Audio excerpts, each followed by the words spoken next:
महाकुंभ मेला, जिसे भारतीय संस्कृति और धर्म का सबसे बड़ा पर्व माना जाता है, हर बार इस मेले में करोड़ों श्रद्धालु स्नान करने आते हैं। लेकिन इस बार मेले में कुछ ज्यादा ही लोग पहुंचे हुए हैं। जहां रात 2 बजे मेले में भगदड़ मच गई, इस महाकुंभ मेले में हुए भगदड़ की घटना ने पूरे देश को झकझोर कर रख दिया है। इस हादसे में अभी तक 10 लोगों की मृत्यु और कई अन्य के घायल होने की खबर सामने आई है। महाकुंभ में भगदड़ की ये घटना उस समय हुई जब भारी संख्या में श्रद्धालु प्रमुख स्नान घाट पर एकत्र हुए थे। अनुमान के मुताबिक लाखों लोग संगम पर पवित्र स्नान के लिए एकत्र थे। अचानक भीड़ के बीच अफवाह फैलने या व्यवस्था में कमी के चलते भगदड़ मच गई, जहां लोगों ने अपनी जान बचाने के लिए इधर-उधर दौड़ लगाई, जिसमें कई लोग कुचले गए। आपको बता दें कि मिली जानकारी के अनुसार हादसा मुख्यतः भीड़ नियंत्रण में असफलता और खराब प्रबंधन के कारण हुआ। कई प्रत्यक्षदर्शियों ने बताया कि घटना के समय पुलिस और सुरक्षा कर्मी स्थिति संभालने में असमर्थ दिखे। आखिर ये घटना कैसे हुई है, हम आपको कुछ पॉइंट्स बताते हैं। पहला, भीड़ प्रबंधन में कमी, यानी महाकुंभ जैसे बड़े आयोजनों में भीड़ प्रबंधन सबसे बड़ी चुनौती होती है। इस बार घाटों पर प्रवेश और निकासी के लिए पर्याप्त मार्गों की व्यवस्था नहीं थी। दूसरा, अफवाहों का फैलना, यानी किसी ने अफवाह फैलाई कि एक पुल टूट गया है, जिससे लोग घबराकर भागने लगे। ऐसे समय में अफवाहें और घबराहट स्थिति को और खराब कर देती है। तीसरा, सुरक्षा बलों की तैयारी में कमी, यानी आयोजन में सुरक्षा बलों की संख्या पर्याप्त नहीं थी।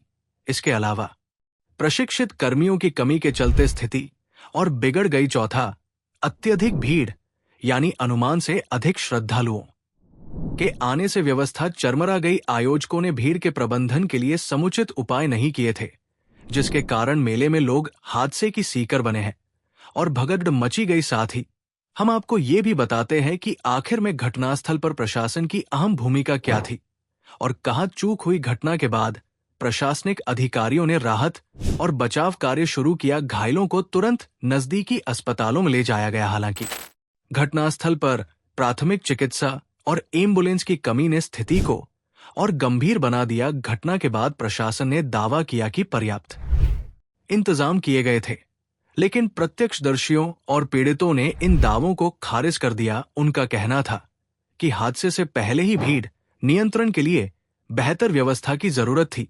आपको बता दें कि महाकुंभ जैसे विशाल आयोजनों में इस तरह की घटनाओं को रोकने के लिए कुछ महत्वपूर्ण सबक लिए जा सकते हैं, जैसे कि भीड़ प्रबंधन तकनीकों का उपयोग, यानी आधुनिक तकनीकों जैसे ड्रोन, सीसीटीवी कैमरे और सेंसर्स का उपयोग भीड़ के मूवमेंट को ट्रैक करने और नियंत्रित करने में किया जा सकता है।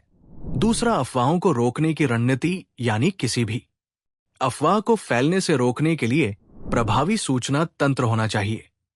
पब्लिक अनाउंसमेंट सिस्टम का सही इस्तेमाल किया जाना चाहिए।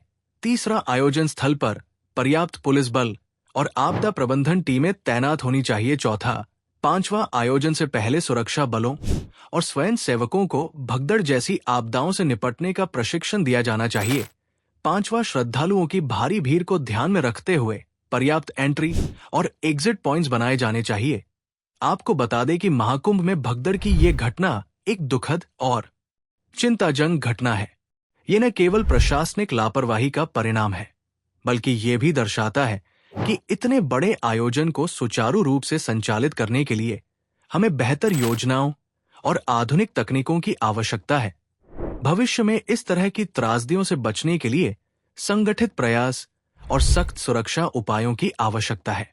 ये घटना एक चेतावनी है कि हम अपनी तैयारियों को और मजबूत करें और हर व्यक्ति की सुरक्षा सुनिश्चित करें।